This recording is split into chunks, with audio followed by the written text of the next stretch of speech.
Interesting लगा। मैंने इसीलिए ये तस्वीर दिखाई है विवेक जी और समीर जी, क्योंकि अलग अलग शपथ ग्रहण जब हुई हैं और उसमें रवि किशन जी कहते हैं हर हर महादेव और असदुद्दीन ओवैसी जय फिलिस्तीन कह देते हैं। आपके जब नेता जाते हैं, अवधेश प्रसाद का तो हाथ पकड़कर ही घूम रहे हैं अखिलेश यादव तब से, जब से वो संसद में आए, तो वहां पर भी अयोध्या की जय और अवधेश प्रसाद की जय। देखिए, जहां तक फिलिस्तीन की बात है तो किसी भी देश की बात करना, सांसद में जिस तरह से ओवैसी जी ने इस बात को उठाया, समाजवादी पार्टी इसका विरोध करती है और यहाँ पर तो मैं शिवम त्यागी के साथ पहली बार खड़ा हूँ। अच्छा। हाँ, ये गलत बात है। आप जाके अब जो भी कंट्रोवर्शियल वहां पर कंट्रोवर्सी चल रही है वो वर्ल्ड वाइड है, वो इजराइल और हमास के बीच का मामला है, इजराइल और फिलिस्तीन का मामला है, उसको आप लेके उसको जय फिलिस्तीन बोल रहे हैं, ये कहीं ना कहीं गलत है। और जहां तक हिंदू राष्ट्र की बात वो की, तो देखिए हिंदू राष्ट्र है कि नहीं है, जहां 83% हिंदू रहते हो वो कौन सा राष्ट्र है? वो तो ऑटोमेटिकली हिंदू राष्ट्र है। इसको जबरदस्ती भारतीय जनता पार्टी या रवि किशन टाइप के लोग इसको मुद्दा बनाते हैं। बड़ी बात कह रहे हैं समाजवादी पार्टी के नेता कह रहे हैं कि जहां पर इतने हिंदुस्तानी, जहां पर हिंदू रह रहे हैं तो वो तो हिंदू राष्ट्र है ही, तो वो उसमें दिक्कत क्या है? मुझे बोल तो लेने दीजिए, रुकिएगा मत। बड़ा इंटरेस्टिंग है, इंटरेस्टिंग है। इसको भारतीय जनता पार्टी सिर्फ मुद्दा बनाती है। वैसे है ये हिंदू राष्ट्र। सुनिए, ये शमशान और कब्रिस्तान की राजनीति कौन करता है? ये ईद और दिवाली की राजनीति कौन करता है?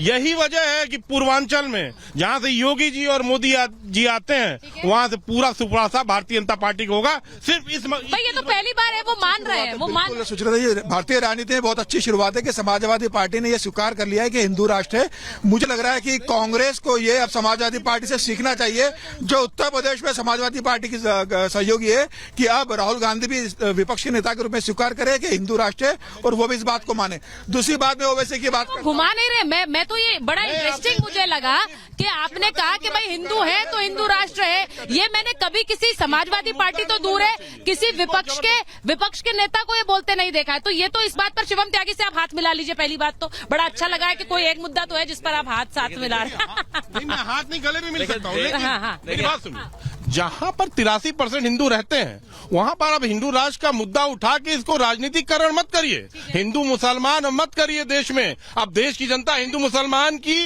राजनीति स्वीकार करने वाली नहीं है। नहीं, पूरे तरीके से सहमत हूँ। समाजवादी का आधिकारिक प्रवक्ता अगर ये कहे कि भारत हिंदू राष्ट्र है तो इससे बेहतर बात क्या ही हो सकती है। मैं तो कहता हूँ भगवान राम ने इनको सद्बुद्धि दे दी, बस ऐसे ही इनके नेता को भी दे दे और वो इसी तरह की बातें करे। तो मुझे लगता है कि ये जात पात में बंटना, ये धार्मिक लड़ाइयाँ, इन सब चीजों की आवश्यकता ही नहीं है। ये जो एसटी हसन और ये शफीकुर रहमान बर्ग टाइप के नेता जो थे और थे, मैं मानता हूँ इन लोगों के लिए इस तरह की बातों की कोई जगह ही नहीं है। लेकिन हाँ, नहीं बोलिए, आप बोलिए। लेकिन विषय साफ है। समाजवादी का जो एक स्टैंडर्ड रहा है, ऑपरेटिंग स्टैंडर्ड रहा है, वो ये देश अच्छे तरीके से जानता है कि किस तरह की राजनीति करते हैं। विषय बहुत साफ है। जब आप शपथ ले रहे हैं तो बेहतर होता है कि एक स्टैंडर्ड फॉर्मेट पर आप रहें, उसी पर आप लेकर आगे बढ़ें। सबने अपना अपना नैरेटिव चलाने की जिस तरीके से कोशिश की है और अलग अलग बोलने की जो कोशिश हुई है, और मैं तो यहां तक कहूंगा कि पप्पू यादव ने तो जिस तरीके से मिसबिहेव किया प्रोटेम स्पीकर के साथ, वो अपने आप में बहुत ही, आने वाले समय में बिहार में अगर कुछ लोग इस तरह के जीत कर आए तो ये निंदनीय है भाई। नहीं, वो थोड़ा सा खराब इसलिए था कि नारा लगाना अलग है, लेकिन स्पीकर से बात करने का तरीका थोड़ा खराब था। मैं तरीके पर इसलिए कह रही हूँ, आपसे उस पे मैं भी सहमत हूँ। और एक खबर बता देती हूँ, संजय मिश्रा जी आपसे जुड़ी हुई है और वरुण पुरोहित जी आपसे जुड़ी हुई है। खबर ये है कि अरविंद केजरीवाल को लेकर कांग्रेस ने हमला बोला है। वो कह रहे केजरीवाल सरकार पर, केजरीवाल जेल में रहकर तो सरकार नहीं चला सकते हैं। अब अगर केजरीवाल जेल में है, सीबीआई ने भी उन्हें अरेस्ट कर लिया है, यानी कि ऐसा लग रहा है कि वो जल्द तो बाहर नहीं आने वाले। रिमांड भी मांगी है, उस पर भी फैसला आना है, मैं फिर बता दूं। लेकिन कांग्रेस पार्टी कह रही है कि जेल से केजरीवाल सरकार नहीं चला सकते हैं। तो अब संजय जी ये बता दीजिए, ये तो बीजेपी नहीं कह रही है, तो कांग्रेस कह रही है कि जेल से नहीं चलेगी सरकार में। बिल्कुल ठीक है। दिल्ली में विधानसभा है, ये सब किसी को पता है, दिल्ली वालों को भी पता है कि कांग्रेस भी अपने प्रत्याशी उतारेगी, वो चुनाव लड़ेगी, आम आदमी पार्टी लड़ेगी और बीजेपी लड़ेगी। यहाँ पे आम आदमी पार्टी से कांग्रेस को भी लड़ना है और बीजेपी को भी लड़ना है। वो उनका राजनीतिक अधिकार भी है और उनको करना भी चाहिए। मैं ईमानदारी से बात भी करना चाहिए, जनता के बीच जाना चाहिए।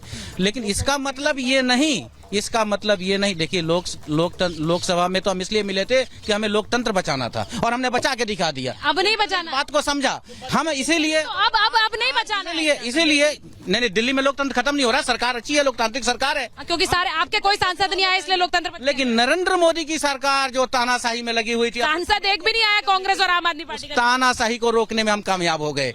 और देखिए 303 एक मिनट जल्दी से पूछे। इन्होंने सिर्फ एक ही चीज कही कि नहीं हमने तानाशाही को रोक दिया, देश में अब लोकतंत्र है, यानी कि अरविंद केजरीवाल जो अभी जेल में है तो वो लोकतंत्र की वजह से ही हुए, लोकतांत्रिक मान्यताओं की वजह से हुए, सब बात साफ है। नहीं अभी आप जवाब देना पड़ेगा, अभी रुक जाइए। दूसरा अरविंद केजरीवाल को लेकर तो मैं खास तौर पे, मैं खुद भी निजी तौर पर तो बहुत दुखी हूं। बेचारे जिस तरीके से परेशान है, ऐसे आज तक इस देश में किसी मुख्यमंत्री के साथ हुआ नहीं। एक जेल से दूसरी जेल से तीसरी जेल, बेचारे को जेल से जेल में ही शिफ्ट कर लेते हैं। और भगवान ऐसा दोस्त भी किसी को ना दे। मैंने तो इस देश के न्यूज चैनल्स पर देखा है, उन्होंने कह दिया है कि एक्साइज पॉलिसी से मेरा कोई लेना देना नहीं है, ये तो मनीष सिसोदिया का आइडिया था। मैं करता हूं एक एक करके सारे नेताओं को अंदर करा दिया।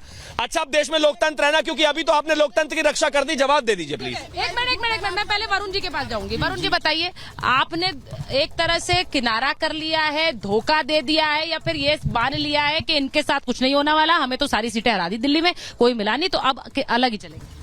देखिए सुचारिता जी, भारत में लोकतंत्र है। 10 साल में जो नैरेटिव करने की कोशिश की है कि हर आदमी एक फॉर्मेट में बोलेगा, पांचों खड़े एक रोबोट की जैसे बोलेंगे, सॉफ्टवेयर डाल दिया। लोकतंत्र में 140 करोड़ आदमी का, एक आदमी का भी अपना विचार है, तो वो मनुष्य है, उसका विचार है, उसकी बौद्धिक क्षमता के अनुसार बात करता है, कितना बौद्धिक विकास हुआ, मानसिक विकास। आप कैसे इसको जोड़ रहे हो कि राष्ट्रीय चुनाव था तो क्यों पार्टियां एक हो गई और लोकल चुनाव है तो एक नहीं होगी? पंचायत के चुनाव में अपने हिसाब से लोग लड़ते हैं, निकायों के चुनाव में अपने हिसाब से लड़ते हैं, ये तो लोकतंत्र है। आप चाहते हो कि एक फॉर्मेट में बोले, मोदी जी स्क्रिप्ट लिख के दे दे सारा। ये फॉर्मेट है कि भेड़ बकरी है देश, भेड़ बकरी है देश। जी, ये फॉर्मेट है कि एक तरफ तो हाथ मिलाओ, दूसरी तरफ एक दूसरे के बाल खींचो, ये फॉर्मेट है लोकतंत्र। इश्यूज पे बोलना लोकतंत्र, इश्यूज पे बोलना है। वो झूठा बोलते हैं, वो चोर बोलते हैं, वो भ्रष्टाचारी बोलते हैं केजरीवाल, अरविंद केजरीवाल को पंजाब में। और वहीं दूसरी तरफ ये दिल्ली में कांग्रेस के नेता ही हैं, भ्रष्टाचारी भी कहते हैं, झूठा भी बोलते हैं, कहते हैं भ्रष्टाचारी को अंदर मत आने दो पंजाब में। तो ये बाल खींच चाहते हो, पानी नहीं आया तो कोई विरोध नहीं करे। भारतीय जनता पार्टी लिख के दे स्क्रिप्ट सारी पार्टियों को। मैं यही कह रहा हूँ, भेड़ बकरी है क्या? मोदी जी आंकेंगे पूरे देश को। किसी का ठीक है, एक मिनट आ रही हूँ। मेरा ये कहना है कि दिल्ली की जनता को पानी नहीं मिल रहा है, अरविंद केजरीवाल जेल में बंद है, कोई देखने वाला नहीं, दिल्ली में मुख्यमंत्री नहीं है, कैबिनेट की बैठक नहीं हो पा रही है। अरविंद केजरीवाल दिल्ली की जनता पे रहम करे, तत्काल इस्तीफा दे, कोई नया मुख्यमंत्री बने और दिल्ली की जनता का समस्या न हो। अरविंद केजरीवाल जेल में आराम करे, मुख्यमंत्री की कुर्सी छोड़ूंगा नहीं, दिल्ली की जनता को पानी नहीं मिल रहा, कैबिनेट की बैठक हो नहीं पा रही, एलजी किससे बात करे? मुख्यमंत्री जेल के अंदर है, कैबिनेट की बैठक कुछ हो नहीं पा रही। विवेक जी, आपके नेता ने इस्तीफा दे तत्काल।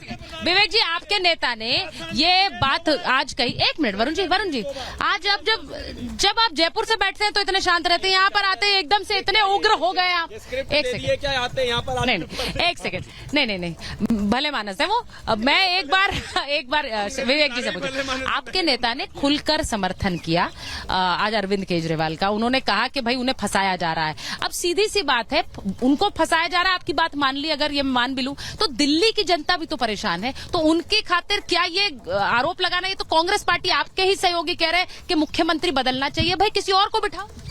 नहीं, देखिए, ये मैटर सब जुडिस है। आज सुप्रीम कोर्ट का, माननीय उच्चतम न्यायालय का फैसला भी आना है, तो हमको मेरे ख्याल से रुकना चाहिए। कुछ घंटों की बात है, अगर सुप्रीम कोर्ट फैसला उनके नेता केजरीवाल पर बोल रहे हैं तो वो सब जुडिस है। जब मैं जवाब मांग रही हूँ तो आप कह रहे हैं कि उस पर नहीं बोलना चाहिए। किस पे? इसी मामले पर, अरविंद केजरीवाल पर आपके नेता भी तो बयान दे रहे हैं। हाँ, तो उनके साथ अन्याय तो हो ही रहा है। लगातार इस जेल से उस जेल, उस जेल से उस जेल। अभी तक 2 साल हो गए इस केस को, मुझे बता दीजिए 2 साल हो गए कि नहीं हो गए इस केस को? ठीक है, ईडी ने क्या एविडेंस दिया? कोई एविडेंस दे पाई है? ये पीएमएलए जो पीएमएलए कानून है, उसके तहत जिस तरह से अरविंद केजरीवाल के खिलाफ षड्यंत्र हो रहा है, ये बहुत दुखद है। अगर कोई एविडेंस है तो ईडी सामने रखे।